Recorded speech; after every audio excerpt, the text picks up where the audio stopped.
The desert air hit me like a physical force the moment I stepped out of the rental car, a dry, scorching breath that smelled of dust and jet fuel. Falcon Rock Air Force Base was a sprawling scar of tarmac and low, sand-colored buildings baked into the Arizona landscape, shimmering under a relentless morning sun. To anyone else, it might have looked like a monument to order and power. But to me, it felt like the set for a high-stakes play where I was the lead actor who'd never seen the script. I smoothed down my faded Radiohead t-shirt, a soft, familiar comfort against the unfamiliar, oppressive heat, and shouldered my laptop bag.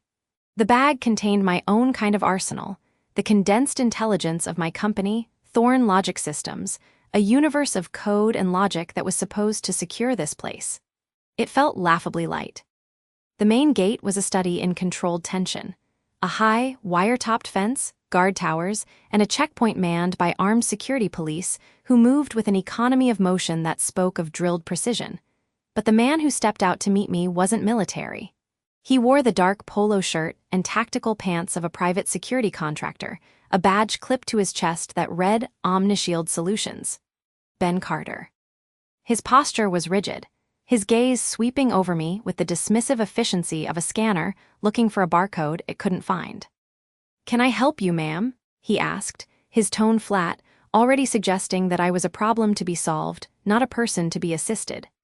"Dr. Eris Thorne, I have an appointment with General Riggs for the Aegis Project integration," I said, keeping my voice neutral. I'd learned long ago that a flat tone often worked better than a friendly one in situations like this. It gave away less. Ben Carter consulted a tablet, his thumb scrolling with aggressive little flicks. "I don't see a Dr. Thorne on the access list for this morning, just the Thorne Logic Systems technical team, scheduled for 900. He looked up, his eyes lingering on my t-shirt, my worn jeans, my simple backpack instead of a briefcase. A faint, condescending smile touched his lips. "This is a restricted military facility, ma'am. Perhaps you're with the catering staff. Their entrance is around the back, off of Perimeter Road." For a moment, I just looked at him. I was 42 years old, I'd built a multi-billion-dollar company from a graduate school idea, and I was being mistaken for the lunch delivery. It was almost impressive in its sheer, unadulterated arrogance. I felt a familiar, cold stillness settle over me, the same focus that descended when I was debugging a particularly nasty line of code. Emotion was a variable that introduced errors. The only useful response was logic. "The technical team is my team, Mr. Carter," I said, reading his name from his badge. "I am the CEO. The appointment is with me. Check again, perhaps under A. Thorne." His smile didn't falter, it just became more fixed, more patronizing. "The list says the CEO is accompanying the team. It doesn't specify a time for your separate arrival. Protocol is protocol. I can't let you through without a verified appointment slot. You'll have to wait here for your team." He gestured vaguely toward a small, sun-blasted bench near the guardhouse, a clear dismissal. I could see the dynamic instantly. This was about control, not security. Ben Carter was a man who wielded protocol like a blunt instrument, a way to demonstrate his authority over a domain he saw as his own. Arguing with him on his terms, citing my title, my credentials, would be like trying to reason with a firewall. It would only reinforce his belief that I was a civilian trying to bypass the rules. I didn't sigh, I didn't clench my fists. I simply unzipped the front pocket of my laptop bag and pulled out my phone. The movement was calm, deliberate. I found the number I needed, a direct line I'd been given for emergencies. This qualified. The phone rang twice. Riggs, a familiar, gravelly voice answered. "General, it's Eris Thorne. I'm at your main gate. There seems to be a discrepancy with your contractor's access list. A Mr. Ben Carter informs me I don't exist." There was a pause on the other end, then a low chuckle. "Ben's a stickler. Put him on." I held the phone out to Ben Carter. His smug expression had frozen. "It's for you, General Riggs." The color drained from his face slightly. He took the phone as if it were a live grenade. "Carter here, sir." He listened for a moment, his posture snapping even straighter if that were possible. "Yes, sir. I understand, sir. My apologies, sir. It won't happen again." He handed the phone back to me, his eyes now avoiding mine. The humiliation was a physical heat coming off him, sharper than the desert sun. "Eris, you're cleared. I'll see you in the briefing room in 10, General Riggs said before hanging up. Ben Carter wordlessly processed my credentials, his movements now stiff and hurried. He handed me a temporary pass on a lanyard. "Your escort will be here momentarily, Dr. Thorne," he said, the title sounding like acid on his tongue. I merely nodded, slipping the lanyard over my head. The silence that hung between us was thick with his resentment. I had won the skirmish, but I knew I'd made an enemy. Men like Ben Carter never forgot a public dressing down, especially one delivered by a woman in a band t-shirt. A young airman in a blue beret arrived in a golf cart a few minutes later, and I climbed in, the plastic seat searingly hot against my legs. We drove through the maze of buildings, the scale of the base becoming more apparent. Hangars large enough to swallow my entire corporate headquarters, the distant scream of jet engines, the constant, low hum of disciplined activity. It was my father's world. A world of clear hierarchies, visible power, and uniforms that told you exactly who someone was and where they stood. My world was made of silent server racks and lines of code, where authority was earned through intellect, not insignia. The airman dropped me off at a nondescript building labeled B-14. The air inside was artificially cold, smelling of stale coffee, floor wax, and ozone from old electronics. I was directed to a conference room. Pushing the door open, I was met with the sight of David Chen, my CTO, already setting up his laptop at the long table. He looked up, his relief visible. "Eris, thank God, Carter's team has been hovering. I thought they were going to frisk me for contraband USB drives." David was my rock, the calm, meticulous yin to my more abstract yang. He was already dressed for the part, in a dark polo shirt and khakis, having clearly anticipated the base's dress code better than I had. Before I could reply, another figure entered the room from a side door. He moved with a ramrod straightness that was ingrained, not performed. Retired Colonel Marcus Thorne, my father. At 68, he was still an imposing figure, his hair a close-cropped silver brush, his jaw firm. He wore a crisply pressed polo shirt and khakis, a sartorial midpoint between civilian and soldier that he'd adopted in retirement. His eyes, the same shade of cool gray as mine, scanned the room and landed on me. There was no smile, just a slow, appraising look that took in my faded t-shirt, my jeans, my general lack of ceremonial preparedness for such a momentous day. "Eris," he said, his voice a low rumble. He didn't move to hug me. We weren't a hugging family. A firm handshake was our highest form of physical affection. "Dad, I didn't know you'd be here this early." "Riggs asked me to consult on the operational integration aspects," he said, as if it were the most obvious thing in the world. "I like to be early. It sets a tone." His gaze flickered over my outfit once more. I saw the minute tightening around his eyes, the slight, almost imperceptible sigh he didn't release. It was a language I'd learned to speak fluently over 4 decades, the language of disappointment. To him, my success was an abstraction, something that happened on computer screens and stock tickers. Showing up to a meeting with a general on a military base looking, as he would put it, like you just rolled out of a college dorm, was a tangible failure of discipline. "The code sets the tone today, Dad," I said softly, tapping my laptop bag. "On a base, Eris, perception is part of the mission," he replied, his tone leaving no room for debate. It was an old argument, one we'd had in 1,000 different forms. He believed in projecting power. I believed in possessing it quietly. The room began to fill up. General Riggs arrived, a bear of a man with a firm handshake and eyes that missed nothing. "Eris, good to see you. Sorry about the welcome party." Carter's enthusiastic about his job. "It's forgotten, General," I said, though we all knew it was. Ben Carter slunk into the room last, taking a seat as far from me as possible. The hostility radiating from him was a low-frequency hum in the room. He was followed by a few of his Omnishield staff and a couple of junior officers from the base. General Riggs called the meeting to order without ceremony. "All right, people, we're on the clock. 3 weeks to fully integrate the Aegis predictive AI into our base-wide security grid. This is a top priority initiative. Dr. Thorne, the floor is yours." I stood up, connecting my laptop to the projector. The first slide, simple and clean, showed the Thorne Logic Systems logo next to the Aegis shield emblem.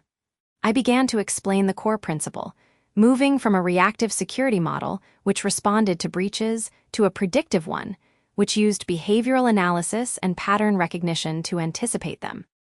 Aegis doesn't just watch the gates, I explained, my voice calm and measured in the sterile room. It learns the rhythm of the base. It understands the difference between a supply truck that's 10 minutes late and a vehicle that's circling with anomalous intent. It correlates 1,000 data points, keycard swipes, network traffic, even atmospheric sensors, to build a real-time threat assessment. I was in my element now, the code and logic flowing as naturally as speech. David chimed in with technical specifics, our years of partnership creating a seamless presentation. For a few minutes, I almost forgot about the tension in the room. Then Ben Carter cleared his throat. "If I may, General." He didn't wait for permission.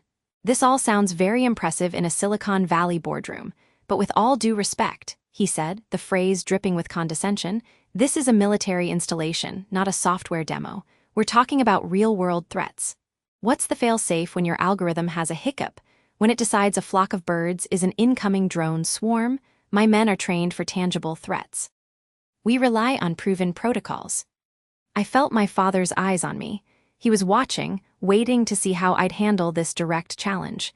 This was the world he understood. A challenge to authority met with a forceful defense of that authority. I didn't raise my voice. I clicked to the next slide, a detailed schematic of the failsafe protocols. Aegis is a decision support tool, Mr. Carter, not a replacement for human judgment.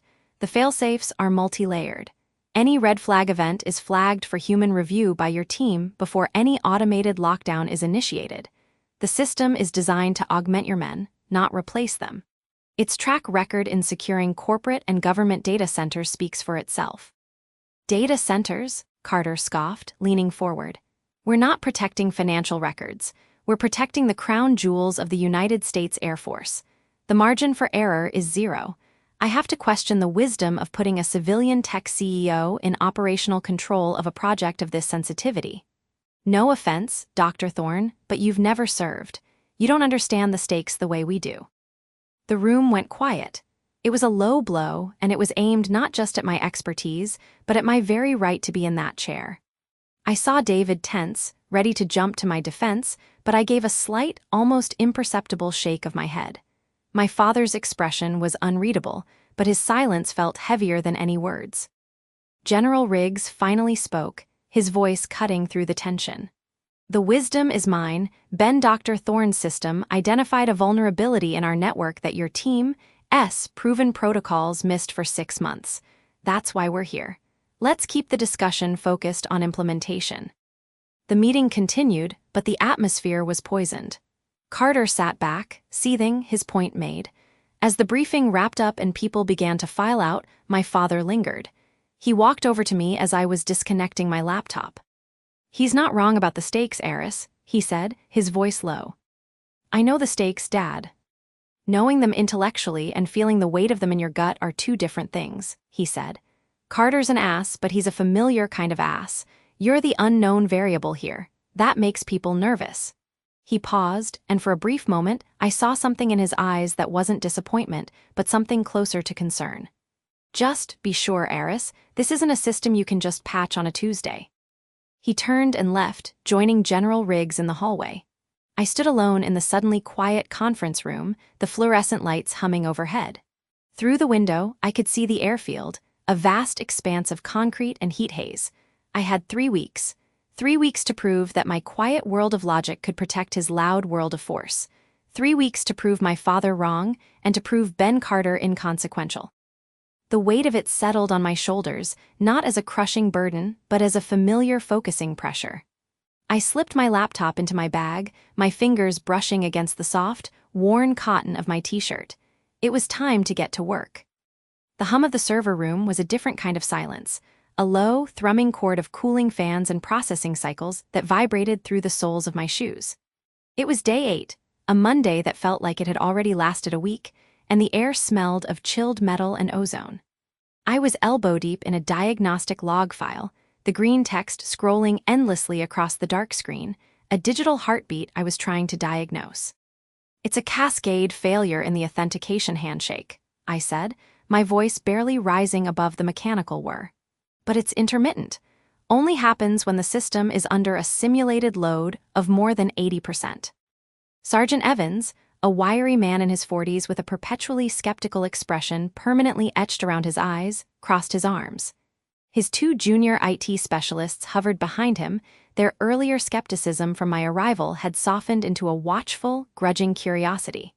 "We've been over the code for the new Aegis modules. It's clean. Our legacy systems are hardened. There's no logical reason for the drop." "Logic isn't the issue," I murmured, my fingers flying across the keyboard, pulling up a parallel process monitor. "It's timing, a race condition. Our system sends its cryptographic key, the old Sentinel system acknowledges, but there's a microsecond delay in the validation loop on their end. Under high load, that delay stretches just enough for our system to think the handshake has failed. It's like a stutter in a conversation that causes everyone to just stop talking." David, who had been silently running a packet analysis on an adjacent terminal, nodded without looking up. "Confirmed. I'm seeing the TCP acknowledgements from the Sentinel server arriving consistently 1.3 milliseconds outside the expected window during peak load. It's not a bug in our code, Eris. It's a latency issue in their legacy infrastructure." Evans leaned in, his brow furrowed. He'd been the most resistant, the one who'd initially referred to our work as that Contractor software. Now, his curiosity was overriding his pride. "The Sentinel system is 20 years old. It's built like a tank, but it's not exactly nimble. You're saying our hardware can't keep up with yours." "I'm saying they weren't designed to dance together," I corrected gently. "We're trying to get a ballet dancer to waltz with a linebacker. Both are excellent at what they do, but the rhythm is different." I typed a series of commands, creating a small patch, a timing buffer that would act as a translator, absorbing the microdelay and smoothing out the conversation. "We can't rewrite 20-year-old code, and we shouldn't have to alter our core authentication protocol, but we can build a polite waiting room." I executed the patch. On the main monitor, the simulation resumed. The load percentage climbed, 70, 80, 85. The log screen, which had been peppered with red error messages, remained a steady, calm green, 90%, 95. The hum of the servers seemed to intensify, a choir holding a single, sustained note. Evans watched, unmoving, until the simulation completed successfully. He let out a long, slow breath that seemed to carry the weight of a dozen frustrating prior attempts. He turned to me, the skepticism in his eyes replaced by a flicker of something else, respect. "A waiting room," he repeated, a faint smile touching his lips. "All right, Dr. Thorne, I see it." He didn't say anything more, but the slight nod he gave his specialists was a silent command that shifted the entire dynamic in the room. I was no longer just the CEO in a faded Pixies t-shirt. I was the architect who had solved a problem he couldn't. That small victory carried me through the day, a tiny, warm ember in the chill of the base's bureaucracy. But embers die without fuel, and the primary source of cold air was, as ever, Ben Carter. His interference was a constant, low-grade irritant, a required security review of our new patch that would take 48 hours. A sudden, unannounced audit of our keycard access logs. A questioning memo about why David and I needed admin-level privileges on the development server, a need that should have been glaringly obvious. Each hurdle was presented with a smug, by-the-book politeness that was more insulting than outright hostility. He was a master of using protocol as a cudgel, and I was his favorite target. The ember was nearly extinguished by the time I met my father for dinner at the officers' club. The room was a monument to a world he understood perfectly: dark wood, crisp uniforms, the low murmur of disciplined conversation. I felt like a splash of mud on a polished floor in my jeans and hoodie. He was already seated, back ramrod straight, scanning a menu he probably knew by heart. At 68, Marcus Thorne still looked like he could command a squadron. His hair was a close-cropped silver brush, and his eyes missed nothing. "Eris," he said by way of greeting, standing briefly out of habit before sitting back down. "You look tired." "It's been a long day," I said, sliding into the chair opposite him. "Making progress." The question was polite, but there was an undertone of genuine curiosity, buried deep. We fixed a major integration issue this morning." "Good, good," he set the menu aside. "General Riggs seems to think highly of your system." He said the word like it was a foreign concept. "I hope your people are up to the task. The The security here is not like one of your Silicon Valley startups. My people are me and David, Dad, and we built Thorn Logic from a 2-person operation in a garage. I think we can handle it." He waved a hand, a dismissive gesture that was as familiar as my own reflection. "That's different. That's business. This is national security. There's a chain of command for a reason. Don't be afraid to lean on the professionals here for the hard parts." That Carter fellow from Omnishield seemed very capable. The irony was so thick I could taste it, like ash in the dry wine I sipped. Ben Carter, the embodiment of everything that was slowing us down, held up as the model of professionalism. My father saw the uniform, the crisp demeanor, the adherence to the hierarchy he revered. He didn't see the petty arrogance, the strategic incompetence. "Ben Carter is an obstacle, not an asset," I said, keeping my voice level. "He's more interested in proving he's in charge than in actually securing the network." My father's eyes narrowed slightly. "Perhaps he understands the stakes better than you do. This isn't about writing elegant code, Eris. It's about discipline, procedure. Things are done a certain way here for a reason. You've always been impatient with that." The old wound, prodded. The college rejection from the Air Force Academy he'd wanted me to attend. The choice of computer science over military strategy. The billions of dollars and the industry accolades that, in his eyes, still didn't equal a single silver oak leaf on a uniform. "My impatience is what built a system sophisticated enough to protect this base," I said, the ember inside me sparking. "The world has changed, Dad. The front lines are here." I tapped my temple. "Not just out there on the tarmac." He was quiet for a moment, studying me. I saw the conflict in his face, the struggle between the father who was vaguely proud of his daughter's success and the colonel who couldn't comprehend a path to influence that didn't involve salutes and sworn oaths. "Just be careful, Eris. Don't let your confidence blind you. This isn't your world." The rest of the dinner was a stilted exercise in small talk, the chasm between our worlds widening with every passing minute. I returned to my temporary quarters feeling emotionally scraped raw. The respect I'd earned from Evans felt hollow in the face of my father's dismissive concern. David was waiting for me outside the door to our shared workspace, his expression grim. He held a tablet in his hand, his knuckles white. "We have a problem," he said, his voice low. "A big one." Inside, the lights were dimmed, and his main monitor displayed a complex web of network traffic diagrams. "I've been running background analyses on the base's wider network, just to understand the ecosystem our Aegis system has to live in." Standard procedure. "And," I prompted, my fatigue momentarily forgot. "And I found a ghost." He zoomed in on a section of the map representing the base's primary data backbone. "There's a data stream, incredibly subtle. It masks itself as routine system diagnostics, but the packet structure is all wrong. It's piggybacking on an encrypted channel used for logistical updates, but it's using a non-standard encryption protocol, one I've never seen before." I leaned in, my programmer's mind snapping into focus. "A backdoor." "That's my read," David said, his face pale. "It's not part of the old Sentinel system, and it's definitely not ours. It's a third party, sophisticated. It's been exfiltrating small packets of data for a long time. Months, at least, maybe years. The pattern is random, designed to look like background noise." A cold knot tightened in my stomach. This was far beyond a simple integration bug. This was a live threat, a breach, and it predated our arrival by a significant margin. "Can you trace its destination?" I tried. It's routed through a series of proxy servers overseas. The trail goes cold in Latvia. But the point is, Eris, it's here.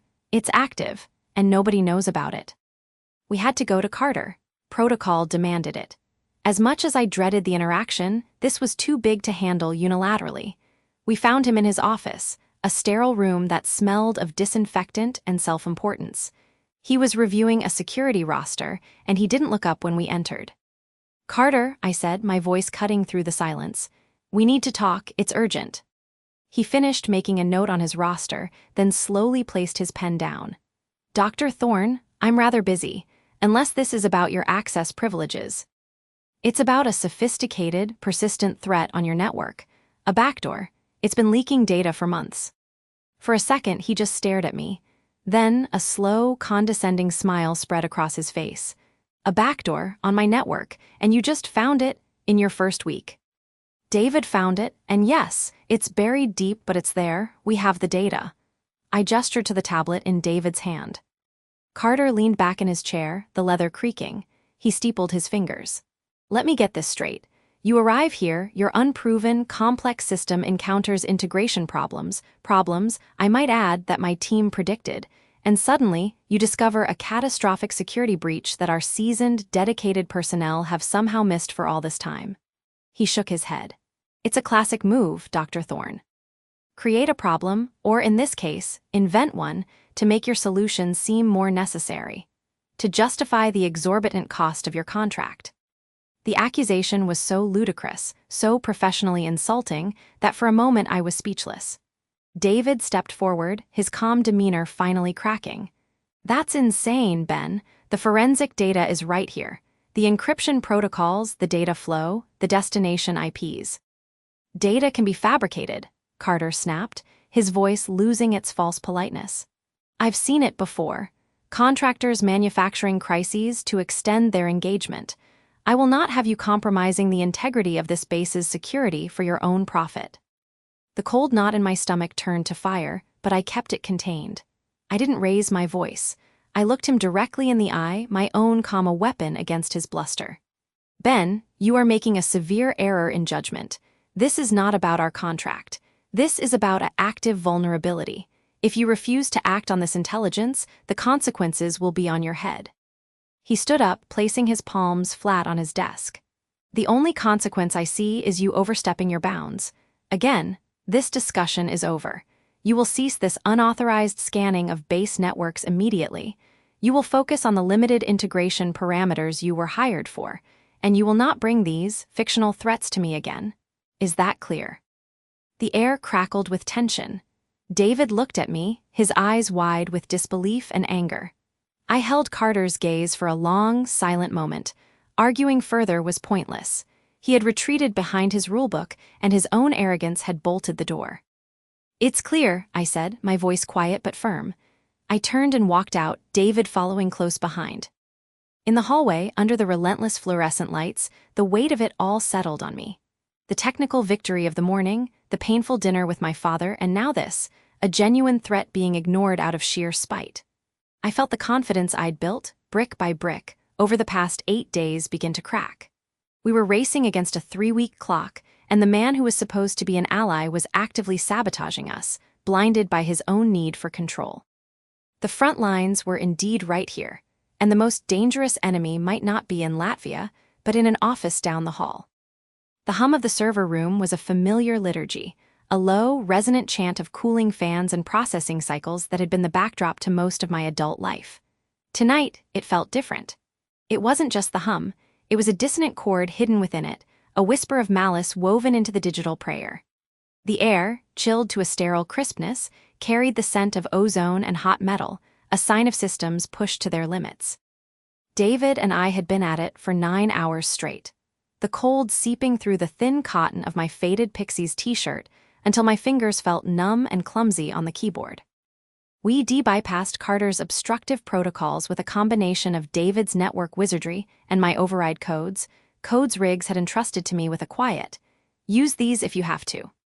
It seemed Carter's definition of security was a padlock on a screen door, designed to keep out the politely obedient while the house was being robbed through the basement. We were in the basement now, figuratively and literally, in the heart of Falcon Rock's legacy server farm. "It's not just a backdoor, Eris," David said, his voice tight. He leaned forward, his face bathed in the cool blue light of his monitor, highlighting the tension around his eyes. "It's a goddamn welcome mat, a persistent, authenticated tunnel." I moved to stand behind him, my arms crossed against the cold. On his screen, lines of code scrolled past, a waterfall of seemingly innocuous commands. But to us, it was like reading a predator's tracks. The syntax was just a little too elegant, the obfuscation a little too clever. It had a signature, a certain rhythmic cadence to its deception that I'd seen before, documented in threat intelligence briefs I wished I could forget. "Ghost Serpent," I murmured, the name tasting like ash. David nodded grimly.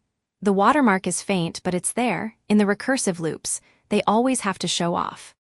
Ghost Serpent, a cyber espionage unit linked to a foreign intelligence agency known for its patience and its ruthlessness.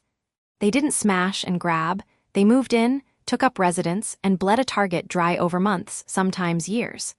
The latency issue we'd discovered, the 1.3 millisecond delay from the Sentinel server, wasn't just a bug they'd exploited. I was starting to suspect it was a vulnerability they'd subtly engineered. A tiny crack created years ago, just waiting for a system like Aegis to be layered on top, widening it into a doorway. They're not just in the network, I said, the realization settling in my gut like a block of ice. They're in the history, they've been here, maybe since before Aegis. Before David could respond, a new alert flashed on my own screen, a custom tracer I'd set up to monitor data flow through the anomalous pathway we'd identified. The graph, which had been showing a low, steady trickle, suddenly spiked. A jagged red line shot upwards. "David," I said, my voice dangerously calm, "it's Liv, they're pulling data, now." He spun in his chair, his monitor reflecting in his glasses. Volume. Massive, terabytes, they're not just snooping, this is an exfiltration event. I leaned in, my fingers flying across the keyboard, pulling up the source and destination logs. The data was being siphoned from the most sensitive partitions: flight logs, weapons system specs, communications protocols. It was being bundled and routed through a series of anonymous relays, a digital shell game destined for an IP address that, after a few seconds of cross-referencing, I confirmed was a known Ghost Serpent staging server in a non-extradition country. The quiet of the room became absolute, the hum of the servers fading into a background buzz as adrenaline sharpened my focus to a razor's edge. This was no longer a diagnostic exercise. This was a fight. The 3-week timeline Riggs had given us was a luxury we no longer possessed. The timeline was now measured in minutes. "We have to shut it down," David said, already typing commands to initiate a network quarantine. "No," I said, the word sharp. He stopped, looking at me with surprise. "If we cut the connection, they'll know we're onto them. They'll go to ground, and we'll lose any chance of tracing the attack to its source or understanding its full scope. We need to contain it from the inside. We need Aegis. Eris, Carter has Aegis locked down. We don't have the authority." "Then we'll get it." I pulled my phone from my back pocket. My thumb hovered over General Riggs's personal number. It was 2:17 a.m. This call would pull him from his bed, but the alternative was unthinkable. The heavy magnetic seal of the server room door hissed open with a sound like a sharp intake of breath. The fluorescent lights of the corridor bled into our dim, monitor-lit sanctuary, framing the rigid, furious silhouette of Ben Carter. "What in the holy hell do you think you're doing?" he barked, his voice echoing off the bare walls. He strode into the room, his polished shoes clicking a staccato of outrage on the raised flooring. 2 Berkey members of his Omnishield team flanked him, their postures tense. I had a security alert that unauthorized access protocols were activated in a Tier 1 server bay. I should have known it was you too, playing with things you don't understand. David stood up, placing himself subtly between Carter and my workstation. "Ben, you need to listen to us. There's an active." "I don't need to listen to a damn thing," Carter snapped, cutting him off. He jabbed a finger toward me. "You, Dr. Thorne, you have repeatedly violated base security protocols. I am invoking Clause 7B of the Omnishield contract. You are hereby denied all access to Falcon Rock systems." He turned to his men. "Escort them from the premises. Confiscate their devices." The 2 guards took a step forward. My heart hammered against my ribs, a frantic bird in a cage of bone, but I forced my breathing to remain even. Panic was a luxury we couldn't afford. This was exactly the kind of chaotic, by-the-book stupidity that played right into the attacker's hands. "Carter, if you do that, you will be personally responsible for the largest security breach in this base's history," I said, my voice low but carrying clearly in the tense space. I didn't move from my chair. I simply turned to face him, keeping my hands visible on the desk. "There is a Ghost Serpent operative exfiltrating classified data from the server room as we speak.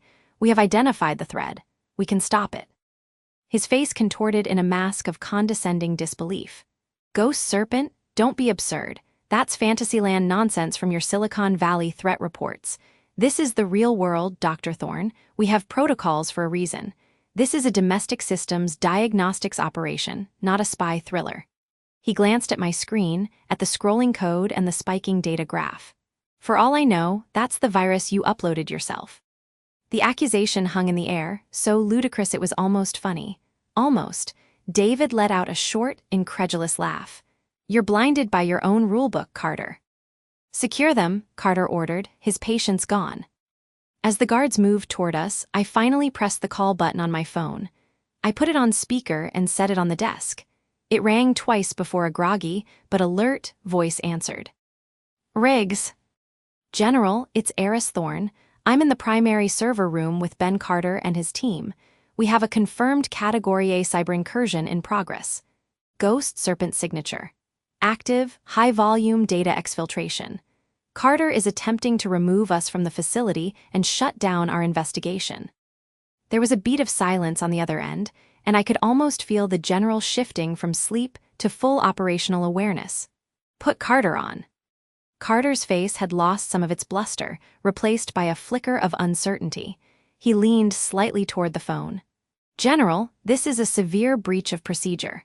Thorne and Chen are operating without authorization. Is there an active data exfiltration, yes or no? Riggs's voice was like cracked ice. Sir, their so-called evidence is based on unauthorized access. I can't verify. I'll take that as a yes. Stand down, Carter. Do not touch a single terminal. Do not impede Dr. Thorne. I'm on my way. The line went dead. The silence that followed was heavier than before. Carter stood frozen, his authority evaporating in the face of the general's direct command. His men looked at him for new orders, but he had none to give.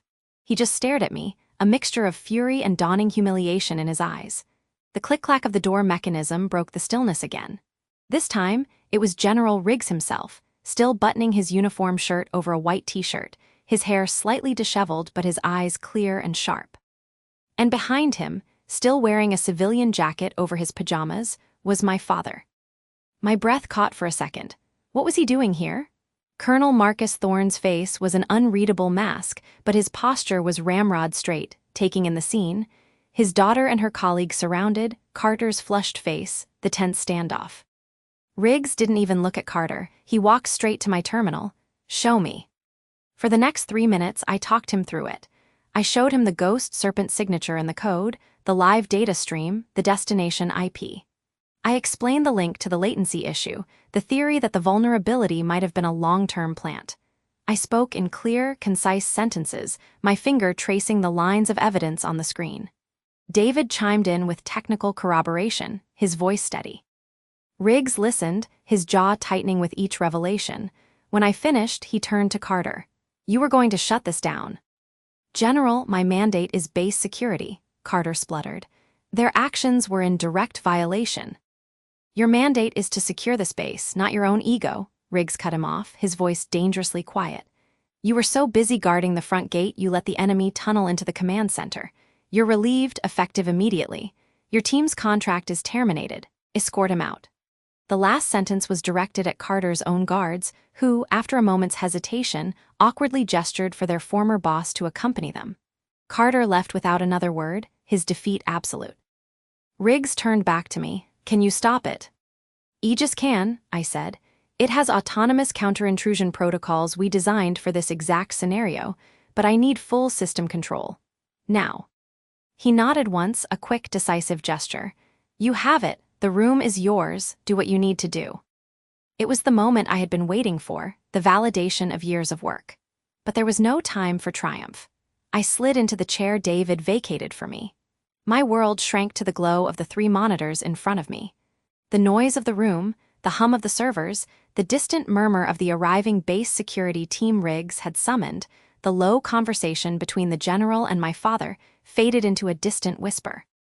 I initiated the Aegis Master Command sequence, my fingers a blur on the keyboard. This was my language. This was the domain where I was never underestimated, where my quietness was a strength, not a weakness. On the main screen, a schematic of the base network appeared, with the toxic data stream pulsing like a diseased artery. I isolated the infected servers, creating a digital quarantine zone. Then, I deployed Aegis's signature tool, the Mimic. The mimic didn't just block the attack, it deceived it. It created a perfect, hollow replica of the data being stolen, a beautiful, intricate forgery of flight plans and technical manuals that looked real but was utterly useless, peppered with subtle errors and tracking beacons.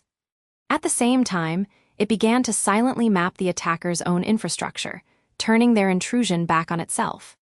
"Feeding them the false stream now," I said, more to myself than anyone. David watched over my shoulder, a silent sentinel. "The exfiltration rate is dropping on their end, they're taking the bait." I initiated a second protocol, a slow, deliberate constriction of the attacker's access, making it seem like natural network congestion. We were not just stopping a theft, we were laying a trap, gathering intelligence that would be invaluable to every other potential target in the country. For 20 minutes I worked, a conductor orchestrating a silent symphony of defense. Alerts flashed and died as Aegis neutralized secondary incursions I hadn't even known were there. The red spike on the data graph flatlined, replaced by the gentle, benign curve of the mimic's false feed. The active threat was contained. The base was secure. I finally leaned back, the tension draining from my shoulders, leaving behind a profound, bone-deep fatigue. I became aware of the room again. David let out a long, slow breath. "It's done. We're walled off. The counterintelligence packet is transmitting. We're reading their routers." General Riggs placed a hand on my shoulder. It was a heavy, solid weight. "Outstanding work, Doctor. Truly outstanding." The respect in his voice was palpable, earned not by rhetoric, but by result. And then I looked past him to my father. He was standing a few feet away, having observed the entire event in silence. His arms were crossed, but the stern, disapproving line of his mouth was gone. His eyes, usually sharp with judgment, were wide, almost bewildered. He was looking at me not as his disappointing, non-military daughter, but as someone he had just watched command a battlefield he couldn't even see. He saw the general, a man whose respect he valued, defer to my expertise. He saw the crisis he'd vaguely understood as a technicality transform into a tangible threat, and he saw me disarm it with a calm precision he recognized, on some deep level, as a form of command. He didn't say anything. He just held my gaze, and in the quiet of that room, amidst the humming servers that were my domain, I saw the foundations of a lifetime of misunderstanding begin to crack. The victory wasn't just in the code. It was in the silent, dawning realization on my father's face that my war and my weapons were just as real as his had ever been. The silence in the command center had a different quality to it. It was no longer the tense, brittle quiet of a system on the verge of failure, but the deep, humming stillness of a machine operating at peak efficiency. The massive central display, which for weeks had been a frantic mosaic of amber alerts and crimson breaches, now glowed a steady Pacific blue. Data streams scrolled in orderly green lines, a placid river after a storm. I stood before it, my hands buried in the pockets of my worn jeans, feeling the residual adrenaline slowly dissipate like heat from a cooling engine. It was Tuesday, day 22. The ghost was gone, the serpent banished, its back door sealed with a cryptographic lock so elegant it felt like a piece of poetry. David was already back at headquarters, managing the rollout of the patch to our other clients. My work here was done. "Dr. Thorne." General Riggs's voice was calm, but it carried across the room with an authority that instantly commanded attention. I turned to see him standing by the entrance, his posture ramrod straight, but his expression was uncharacteristically soft. He wasn't in full dress uniform, but the crispness of his fatigues still made my faded Pixies t-shirt feel like a declaration. "General," I acknowledged with a slight nod. "A word, if you have a moment." It wasn't really a question. He gestured toward the door. We walked out into the corridor, the stark fluorescent lights bleaching the color from everything. For a moment, we just stood there, the sounds of the bustling base a distant hum through the reinforced concrete. He was studying me, not with the clinical assessment of our first meeting, nor the frustrated impatience of the second week, but with a quiet, measured respect. "The full audit is complete," he began, his voice low. "The depth of the infiltration, it was worse than we feared. They had access vectors we didn't even know to look for. If your system hadn't flagged that anomaly, if you and Mr. Chen hadn't," he paused, choosing his words with the care of a man who understood the weight of them. "You didn't just fix a bug, Dr. Thorne. You uncovered a strategic-level espionage campaign that had been dormant for years. You saved us from a catastrophic loss of integrity." I met his gaze. "The system did its job, General. That's what you paid for." A faint, almost imperceptible smile touched his lips. "I've been in this business a long time. I know the difference between a tool and the hand that wields it. Your father, he's a fine officer, one of the best, but he raised a different kind of warrior." He gestured down the long hallway. "Walk with me." It was the same route I'd taken on that first day, trailing behind a contemptuous Ben Carter, my access provisional, my authority a joke. Now, General Riggs fell into step beside me, his presence a silent, powerful escort. The change was palpable. Where airmen and analysts had previously glanced at my visitor's badge and looked away, they now snapped to a subtle attention as the general passed, their eyes flicking to me with open curiosity and a new, unmistakable deference. We passed the security checkpoint where Carter had tried to confiscate my laptop. The two airmen on duty stood straighter, their salutes crisp. "General Riggs, sir. Dr. Thorne." The use of my title was deliberate, respectful. The general merely nodded, but I felt the significance of the moment. This was a ceremony, a ritual of validation. He was retracing our steps, but this time I was not a petitioner. I was a dignitary. We exited the main building into the bright, arid heat of the New Mexico morning. The sky was a vast, cloudless blue, and the sun baked the tarmac, making the distant mountains shimmer. The general led me towards the secure hangars, the heart of the base's operational muscle. "I owe you an apology, Dr. Thorne," he said, his eyes scanning the horizon. "Not just for the initial resistance you faced from Mr. Carter's team, but for my own hesitation. I allowed protocol to blind me to proficiency. In my world, chain of command is everything. It's the glue that holds a fighting force together. But you reminded me that sometimes, the chain needs to be bypassed to protect what it's meant to defend." "Protocol has its place," I said, the dry heat warming my skin. "But it makes a poor substitute for judgment." "Exactly," he said, stopping before a massive hangar door. An armed guard stood nearby, but the general didn't approach the entrance. Instead, he turned to face me fully. "What I'm about to show you is a sight few civilians ever see. Consider it a token of my thanks and my trust." He nodded to the guard, who spoke quietly into his radio. With a low, hydraulic hum, the enormous hangar doors began to part. The interior was dark, cavernous, but as my eyes adjusted, a shape emerged from the shadows. It was a B-21 Raider, its sleek, bat-like profile a masterpiece of stealth technology. It wasn't just a plane, it was a statement, a whisper of composite materials and radical geometry that seemed to swallow the light. This was what Aegis was built to protect. The sheer scale of the responsibility, the tangible reality of the asset I had helped secure, hit me with a quiet force. "This is why," Riggs said softly, his voice filled with a mix of pride and solemnity. "This, and the men and women who fly it. Your father's generation built empires with brute force and sheer will. Our generation, my generation, we have to protect them with bits and bytes. It's a different kind of war, and it seems we need a different kind of general to fight it." We stood in silence for a long moment, watching as ground crews in coveralls began their meticulous work around the aircraft. The smell of jet fuel and hot concrete filled the air. The walk back to the main administration building was quiet, the unspoken understanding between us more powerful than any formal commendation. He had given me the highest clearance possible, not a badge or a piece of paper, but a glimpse into the heart of the machine I was defending. Back inside the cool, air-conditioned building, the general was summoned by an aide. He offered a firm handshake. "Your father is waiting for you in the officers' club. I think he'd like a word before you go." I found him sitting alone at a small table by a window overlooking a barren, rock-strewn patch of land the base had optimistically labeled a courtyard. He was out of uniform, wearing khaki trousers and a polo shirt, and he looked older than I'd ever seen him. The stern lines of his face seemed softer, etched not with disapproval, but with a weary contemplation. A half-finished cup of coffee sat cooling in front of him. "Eris," he said as I pulled out the chair opposite him. His voice was gravelly, stripped of its usual command tone.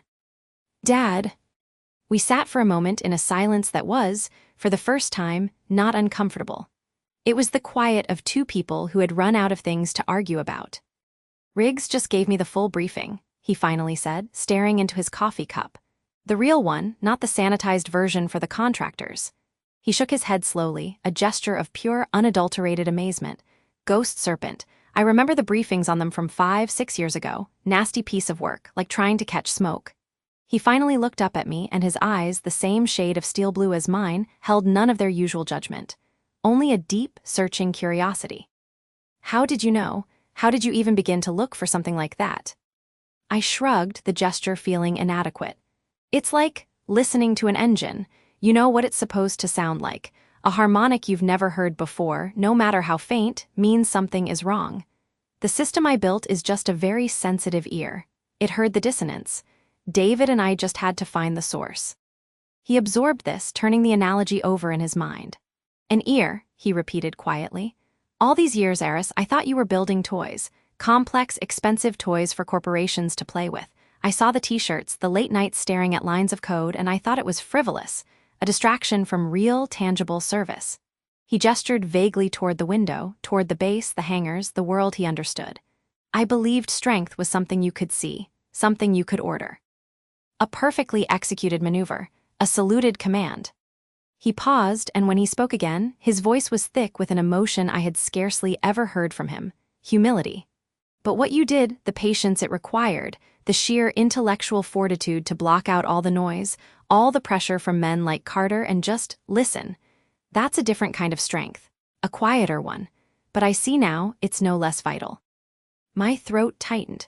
I looked down at my own hands, resting on the Formica tabletop. I noticed a small smudge of thermal paste on my thumb, a leftover from the frantic server rack diagnostics days ago. A badge of honor from a battle he was only now beginning to understand. You always said I took the path of least resistance, I said softly. I was wrong, he stated, with a finality that brooked no argument. It was the most straightforward admission I had ever heard from him. I confused a different kind of resistance for a lack of it. You weren't avoiding a fight, Eris. You were just fighting on a battlefield I couldn't see. He reached across the table, his large, calloused hand covering mine. The gesture was awkward, unpracticed, but its sincerity was undeniable. Your mother, she would have understood this from the start. She always saw the world in layers I couldn't. She'd be so damn proud of you. Tears pricked at the corners of my eyes, and I blinked them away rapidly. I nodded, unable to speak for a moment. The mention of my mother, her intuitive intelligence that had so often been a buffer between my father's rigid worldview and my own restless curiosity, closed a circuit that had been open for 20 years. Thank you, Dad. He squeezed my hand once, then withdrew, the moment of raw sentimentality receding behind his more familiar, composed demeanor. But the warmth of it remained. So, what's next for Thorn Logic Systems? He asked, a genuine interest in his voice. We patch every client. Then we start building a better ear, I said, a small smile finally touching my lips. Ghost Serpent taught us a few new harmonics to listen for. He nodded, a slow, approving smile spreading across his own face. It transformed him. Good, that's good. We talked for a little while longer, the conversation easier than it had been in decades. It was about mundane things, the dry heat, the drive back to Albuquerque when I might visit again. The war between us was over, replaced by a tentative, hard-won peace. When I stood to leave, he rose with me. He didn't hug me, that was never his way, but he placed a firm hand on my shoulder. Drive safely, Eris. I will. I walked out of the officers' club, the weight of his approval a tangible thing, both strange and comforting. My rental car was parked in the visitor's lot, a nondescript sedan that had spent 3 weeks baking in the sun. As I crossed the parking lot, I saw him. Ben Carter was on his hands and knees next to a planter filled with desiccated shrubs, wrestling with a tangled mess of irrigation tubing. His expensive suit was gone, replaced by a standard-issue base maintenance coverall that was already stained with dirt and sweat. A staff sergeant stood over him, pointing at a kink in the line, his voice a low, unintelligible drone of instruction. Carter looked up, sensing my presence. Our eyes met. The arrogance, the condescending smirk, the entitled glare, it was all gone, scraped away by the brutal reality of his failure. In its place was a hollowed-out look of shame and, finally, a grudging, genuine respect. He didn't nod or smile. He just held my gaze for a second, and in that silent exchange, I saw the complete and total acknowledgement of my authority. It wasn't granted by a badge or a title. It was earned in the silent, digital trenches he had been too blind to see. He lowered his eyes back to the dirt and continued his work. I got into the car, the leather seats scorching hot from the sun. I started the engine and turned the air conditioning to full blast, the blast of cool air a relief. At the main gate, the guard recognized me immediately. He scanned my driver's license with a smile. "Have a good trip, Dr. Thorne, and thank you." I just nodded, waiting for the heavy barrier arm to lift. Then I pulled forward, leaving the fences and the guard towers and the stark, serious geometry of Falcon Rock Air Force Base behind me. The two-lane highway stretched out ahead, cutting through the vast, empty landscape. As the base shrank in my rearview mirror, I felt not a surge of triumph, but a deep, settling calm. The 3-week deadline, the constant pressure, the gnawing dread of the ghost serpent, it was over. But the closure was more than professional. For my entire adult life, a part of me had been fighting a silent war on a second front, battling my father's disappointment, trying to prove that my chosen path had value. Today, that war had also ended. True clearance, I thought, as the desert blurred past my window, wasn't about a background check or a level of classification. It was about demonstrating the capacity to hold a profound truth, to bear a terrible responsibility, and not buckle under its weight. It was trust, earned in the silent spaces between the lines of code, in the quiet confidence to trust your own ear. I shifted in my seat, the familiar fabric of my t-shirt soft against my skin, and drove on toward home, the horizon wide open and clear.